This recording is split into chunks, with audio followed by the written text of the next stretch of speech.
In the last hour, Vaughan Smith, a journalist and friend of Julian Assange, told us the United Nations decision should be respected. We've got to free him. I mean, come on.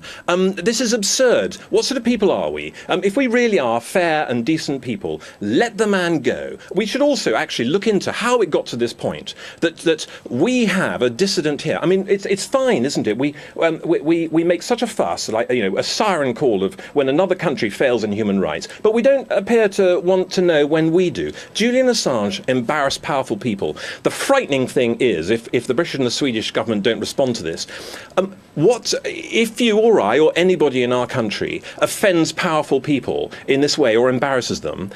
If there's not an authority like the UN that we can appeal to that will allow for some change and correction, I think that's utterly chilling. If he steps out, do you expect him to step out of the embassy tomorrow? Oh, no, I don't know. I mean, I think, I doubt if he's going to step up unless he's given some sort of assurance that, you know, people are going to respect the UN. You know, and if we can't respect the UN, what's it for? OK, so the Metropolitan Police Service has said once again today that if he does step out, he will be arrested and he will be taken back to Sweden to face this charge of rape against a young woman there.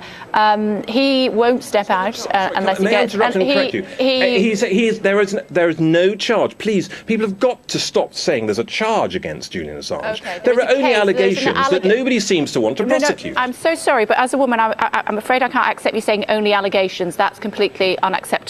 There is an allegation. There is an allegation of rape against him by a woman in Sweden. It looks as though if he steps out of the embassy tomorrow, he will be arrested and taken back to Sweden to face that allegation of rape against him.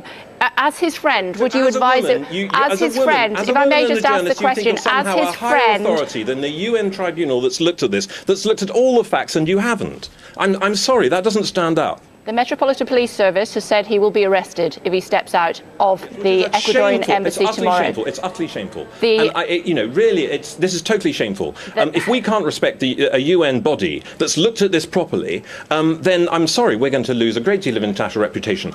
You know, on an emotional level, I completely understand. As a woman, and I would agree with you. You know, if something had gone on here, it needs to be addressed. But the UN tribunal is saying that that Julian Assange is the victim in this case, and I don't understand why you can't see that.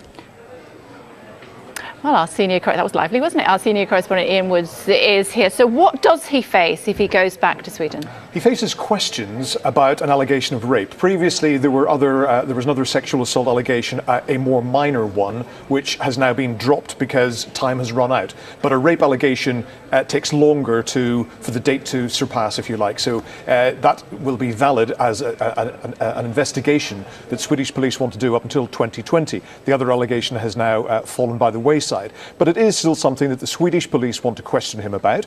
There have been discussions as to how that could come about. Could they submit questions to an Ecuadorian police officer to put to him? But no compromise has ever been reached. So this stalemate has continued for more than 1,300 days now. And whether the decision, which will be officially announced tomorrow by this United Nations body, will change that, we don't know.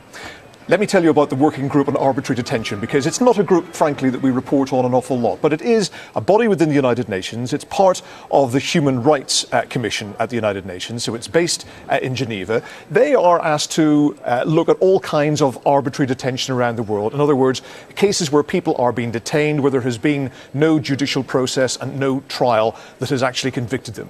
They can look into all sorts of things like, for example, the Washington Post reporter who has been held in Iran up until fairly recently. They issued a report on that. They issue reports all the time. The one that I've got in my hand is looking into three people who are Sudanese human rights workers who have been detained. They will examine these and decide whether there is a case to answer. So when the Julian Assange lawyers put their case together, and they submitted it 18 months ago, one of the things that they said was that the only way for Mr. Assange to enjoy his right to asylum is to be in detention, and that's not a legally acceptable choice. The British and the Swedish government responded a couple of months later. They've been weighing this up over the last few months, and they are due to make their decision public tomorrow. Now, there are 5 members of this panel. They're basically international lawyers, experts on human rights. One is from Ukraine, one is from Benin. There's also one from Australia, but the Australian Lee Toomey actually recused herself from the panel because where is Julian Assange from? He is from Australia. So to avoid any impropriety or sense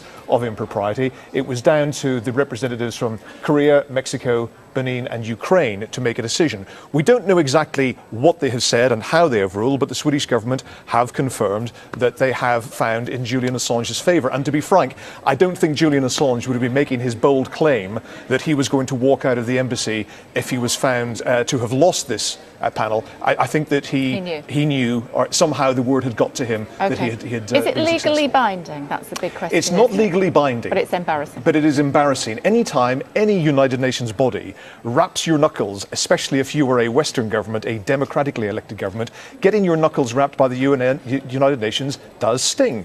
Whether it actually stings enough to make you want to do anything about it is another matter. And as far as the Metropolitan Police Service is concerned, if he does step out tomorrow, he'll get the cuffs on him. Yeah, because they are taking their instructions from the government, and the government's view on this has not changed. The statement today didn't come from the Home Office, who are the people who obviously control the police. It came from the Foreign Office, who are dealing with their relations with the Swedish government. So their view is that we have been consistently clear that Mr. Assange has never been arbitrarily detained by the UK, but is in fact voluntarily avoiding lawful arrest by choosing to remain in the Ecuadorian embassy. An allegation of rape is still outstanding, and a European arrest warrant is in place, so the UK continues to have a legal obligation to extradite Mr. Assange to Sweden. As far as the British government are concerned, we're just doing what we are obliged to do under international law. OK, for now. Thanks.